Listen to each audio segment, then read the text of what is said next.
ሰላም ሰላም እንዴት ናችሁ? ውድ የጨረታ ለሁሉም ተከታታዮች በሙሉ ቤተሰቦች እንደምን አመሻችሁ፣ እንደምን ዋላችሁ፣ እንደምን ሰነበታችሁ ብያለሁ ለሁላችሁም።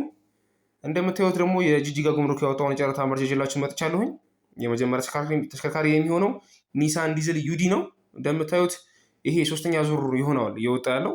ባለፈው ሞቶ ነበር ድጋሚ ወጣ። አይ ቲንክ ይሄ ሶስተኛ በሁለተኛ ዙር ነው የሚሆነው። ዙሩ በጨመረ ቁጥር የመኪኖች የመነሻ ዋጋቸውን እየቀነሰ ይመጣል። ፈርስት ራውንድ ላይ በጣም ኤክስፔንሲቭ ተደርጎ የሚወጣበት ቻንስ ነበረ።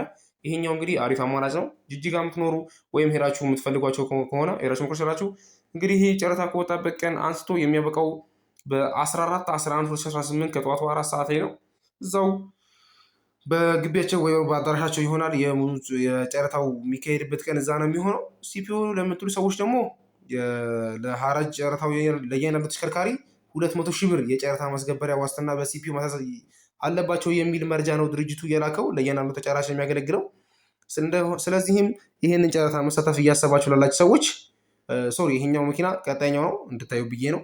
በቃ ይሄኛውን ጨረታ መሳተፍ እየፈለጋችሁ ያላችሁ ሰዎች ጅጅጋ ሄዳችሁ በአካል መኪኖቹን ሄዳችሁ አይታችሁ ወሰናችሁ መሞከር ትችላላችሁ። ለምን በእያንዳንዱ ራውንድ እየቀነሰ ስለሚመጣ መኪኖቹ የዋጋ መነሻቸውም ይቀንሳል፣ የማሸነፍ ቻንሳችሁም እየጨመረ ነው ይመጣው። ስለሆነም አቅም ያላችሁ ሰዎች ይህን መኪና መሞከር ትችላላችሁ። ከዚህ በፊት የነበረውን ዩዲ ሄዳችሁ ማየት ትችላላችሁ። መኪኖቹ ይህን ያህል የተጎዱ አይደሉም። ሆነም ቀረ የእነዚህ መኪኖች ድርጅት ሲያወጣ ምን ብሏል? የሻንሲ እና የሞተር ቁጥር የተመታ ተሽከርካሪ ገዝተው መንገድ ትራንስፖርት ሰሌዳ ቁጥር ሲያወጡ መሸጥና መለወጥ የማይችሉ እና ቀይ ምልክት ያለው ሰሌዳ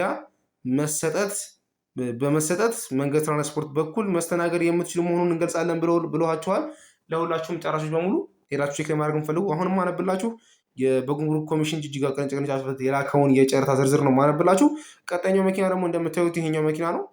በአካል እየሄዳችሁ ማየት የምትፈልጉ ሰዎች ኦቨሮል መኪኖቹን በፎቶ ብታዩዋቸው እንደዚህ ይህን ያህል የተጎዱ አይደሉም። ሆነም ቀረ ግን የሻንሲ እና የምን ችግር አለባቸው መኪኖች ካሉ አረጋግጣችሁ ወሰናችሁ አሁን ባልካችሁ መሰረት ሁሉም ነገር መረጋገጥ ትችላላችሁ። ሌላ ምን ላለ ደግሞ ማንኛውም ጨረታ ተሽከርካሪ ካሸነፈ በኋላ ከጅጅጋ ውጪ ለማጓጓዝ ቢፈልግ እንደየቦታው ርቀት በቀነ ገደብ መሸኛ ሊሰጣቸው ይችላል የሚለው የተለያየ ነው የሚሆነው። አሁን ማነብላችሁ እንደተለመደው ድርጅቱ የላከውን መረጃ ነው ዝርዝር ያነበብኩላችሁ የሚገኘው። ስለዚህ አሁን ባልኳችሁ መስፈርትና መሰረት መጫረት የምትችሉ በአካል ሄዳችሁ መጫረት የምትችሉ ደግሞ ሲፒኦ ካላችሁ ደግሞ ሲፒኦ ወዲያውኑ ይመልስላችኋል ብለው ነው ድርጅቱ የላኩት ወይም ዝርዝር የለቀቁት።